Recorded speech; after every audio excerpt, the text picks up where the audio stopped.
Are you the kind of person who intensely focuses on one thing and totally forgets everything else in the process? I mean, if you're focusing in your health or if you're focusing in career, you like neglect the other areas of your life? Because it happens to me all the time. Finding balance is hard, isn't it? And this episode is all about that because in this one, I talk about the 12th universal law, the law of gender, and it is all about finding the balance.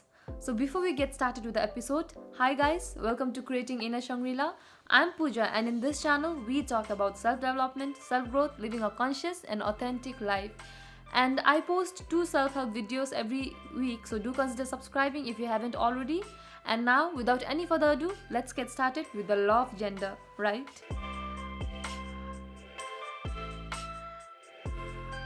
Let's understand the law of gender first. According to the law of gender, every living being in this planet has masculine and feminine energy present within each one of them. But often, we were brought up with this fixated mindset that a guy is not supposed to cry or be vulnerable because it is considered feminine in nature.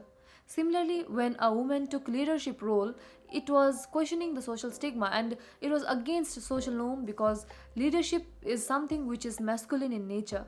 Although things are changing now, but that's what we were brought up with, right? That's the kind of mindset or things we saw in television or in books or in magazines or in anything we were exposed to, right? But you know what? Although we may be born with a certain label, it doesn't mean that we need to be just masculine or just feminine in nature because masculinity or femininity doesn't determine our gender or our sexuality. It is not related with it at all, and the balance of both masculinity and femininity is really necessary for creation. Let's just think of a natural process of birthing.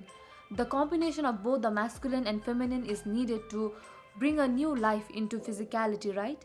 And this is exactly the same with how our manifestations and intentions work as well. The law of gender highly applies to the energetic world. To turn any intentions or manifestations into physicality, it is really important for us to balance our energetic fields because only then it is possible to manifest and create those intentions into physicality, right? Because for creation, balance is vital, and balance is only possible when our masculinity and femininity, both of it is in check. There is a massive problem when it comes to balancing, especially in today's world, because today the world embraces the hustle and bustle culture, which means work, work, work, and hustle, hustle, hustle. And this is a highly charged masculine energy, leaving no space for femininity to embrace and to balance things out, right? Let's see how masculine energy looks like.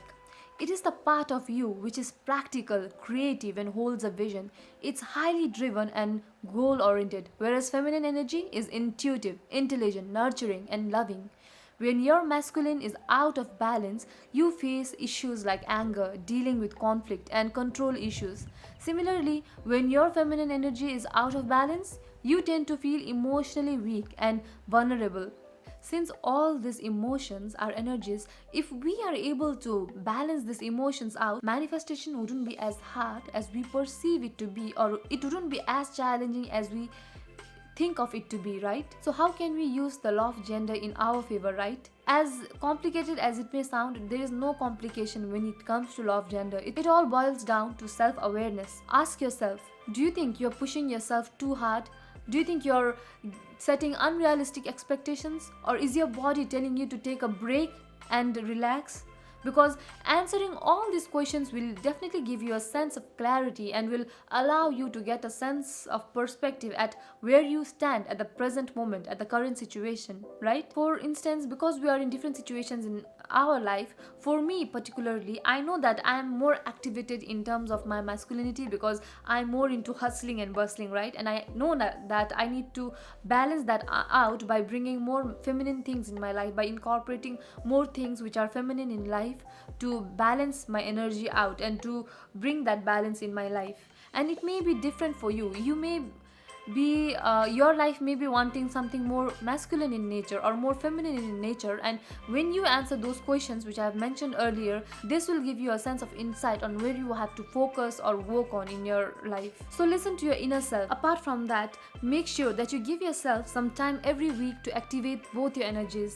For example, giving yourself some time every week to take a hot massage, a warm bath, or just meditating and relaxing in nature will help you to be grounded and activate your feminine energy. Similarly, keep yourself accountable with your goals. Plan everything in advance and keep track of all the things you have planned for the week or for the month or so, because when you keep charge of things and when you keep track of things, it will help you find a sense of control. It will help you get a sense of control, which will in turn allow you to balance out your masculinity as well, because masculinity has to do with a lot of control issues as well, right? Trust me when I say this, but no one is fully balanced, because life has different expectation from us in different seasons or in different stages of life, right? In some seasons or in some stages we might need to work from a more masculine side, whereas in other situations we may need to project out more femininity and to tap into our intuition and our thoughts to face that situation and circumstances, right? It depends on what stages of life you are at in the moment. So keep working on your personal as well as spiritual journey by taking this into account, and I hope that this series has helped you to get a better understanding and have a better insight of how the universe operates at large, right? If this episode was useful, do like and share it with your loved ones. Consider subscribing if you haven't already, and until next time, much love and please keep on creating your inner Shangri-La. Bye bye.